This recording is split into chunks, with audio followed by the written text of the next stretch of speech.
Peugeot 3008 second generation, 2016-2020 years of manufacture. Good day. If you're wondering is it worth buying a second generation Peugeot 3008 and what problems you may encounter during operation, then you're at the right place.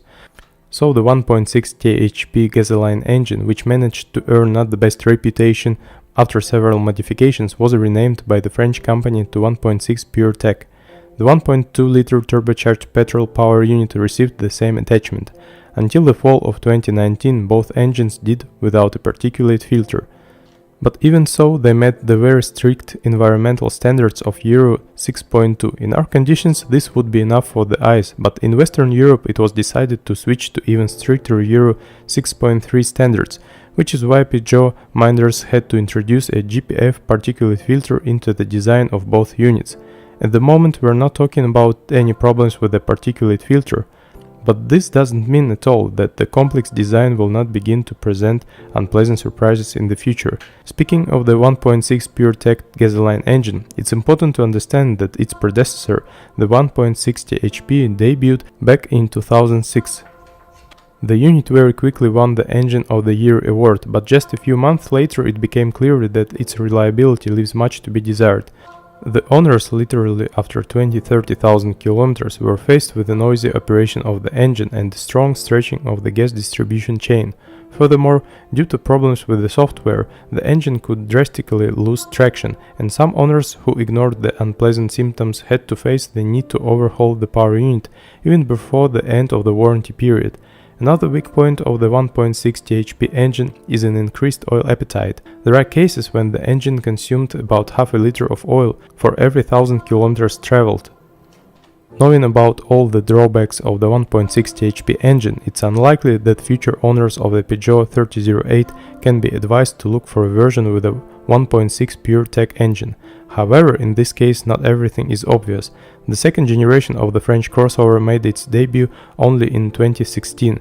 By this time, the initially not very successful 1.6-liter unit was repeatedly modernized. Already in 2010, a modified engine with a reinforced gas distribution mechanism was presented. And even though the engineers didn't manage to solve the problems with the timing chain stretching too early, the number of calls related to power unit malfunctions decreased. In 2012, another small modernization took place. The old chain tensioner was replaced with a new sample, after which the problem of chain stretching was no longer so acute. As a result, the 1.6-liter engine gradually got rid of its main shortcomings, while remaining just as powerful, economical and high torque. Nevertheless, when buying a used Peugeot 3008, diagnostics of the condition of the gas distribution mechanism should be carried out with special fondness, including because replacing the timing chain in a specialized service will not be cheap. On average, the masters ask for about 30,000 rubles for replacing the chain and tensioner. Do not forget that the 1.6 PureTech engine is initially prone to carbon buildup in the intake tract. In addition, carbon deposits quickly accumulate on the intake valves, after which it ends up in the oil circuit and directly in the power unit itself. Some companies propose to solve this problem with the help of chemical cleaning, but officially the PSA company doesn't allow this method. Official Peugeot dealers will offer so-called decarbonization, but the problem is that mechanical cleaning involves disassembling the powertrain. As a result, no one is interested in such a service with a corresponding rather big cost. Carbon deposits are known to form especially intensely when the vehicle is frequently used for short city trips. This fully applies to the 1.2 PureTech engine, which is extremely rare in our country under the hood of Peugeot 3008. However, if a potential buyer is not embarrassed by only 3 cylinders under the hood, there is nothing wrong with the 1.2-liter unit. Its 130 horsepower is enough for moderately dynamic driving. And in terms of reliability, 1.2 PureTech is hardly inferior to the older 1.6-liter petrol unit, although at first few people believed that a highly accelerated 1.2-liter unit would be able to hold out at least 150,000 kilometers until a major overhaul. But the French were able to prove it back. Thanks to the use of forged pistons, the engine received a good margin of safety. The main thing is not to save on fuel. At first, Peugeot mechanics recommended only 98 gasoline for 1.2 PureTech.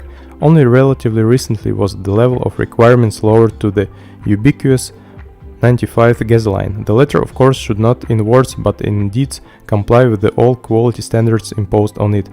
For the entire production period of the second generation Peugeot 3008, the French crossover relied on 3 diesel engines. The time-tested 1.6 Blue HDI unit was used for a very short time and already in 2017 gave way to the 1.5 HDI diesel unit. Distinctive features of the latter are 16 valves, 2 DOHC camshafts and the presence of a DPF filter. The third available diesel unit for the Peugeot 3008 is the 2.0 Blue HDI. It is this motor that can be called optimal both in terms of reliability and in terms of the optimal balance between power and efficiency. The 2.0-liter turbo diesel engine was designed back in the 90s of the last century and is still considered one of the best diesel engines for good reason. With proper operation and timely replacement of consumables, it will easily serve 250–300,000 kilometers. The disadvantages of a 2-liter diesel engine include possible problems with the exhaust gas cleaning system, however they rarely happen. As for the service interval of the gas distribution mechanism, then on the 2.0 HDI engine the belt will have to be updated every 150,000 kilometers. For 1.6 HDI and 1.5 HDI engines, the belt change intervals are 175 and 180,000 kilometers respectively. Nothing can be said about the reliability of the ICIN automatic transmission. During the 4 years that the second generation of the Peugeot 3008 is being produced, a few cars managed to cover at least 120–150,000 kilometers. Mostly small runs do not yet allow us to draw full-fledged conclusions regarding the service life of suspension parts. Moreover, in the case of the second generation of the Peugeot 3008, it's often necessary to rely on operating experience in European greenhouse conditions, although it's unlikely that the planned replacement of consumables will hurt your pocket. The rear suspension of the Peugeot 3008 uses an elastic beam. The front is a McPherson scheme.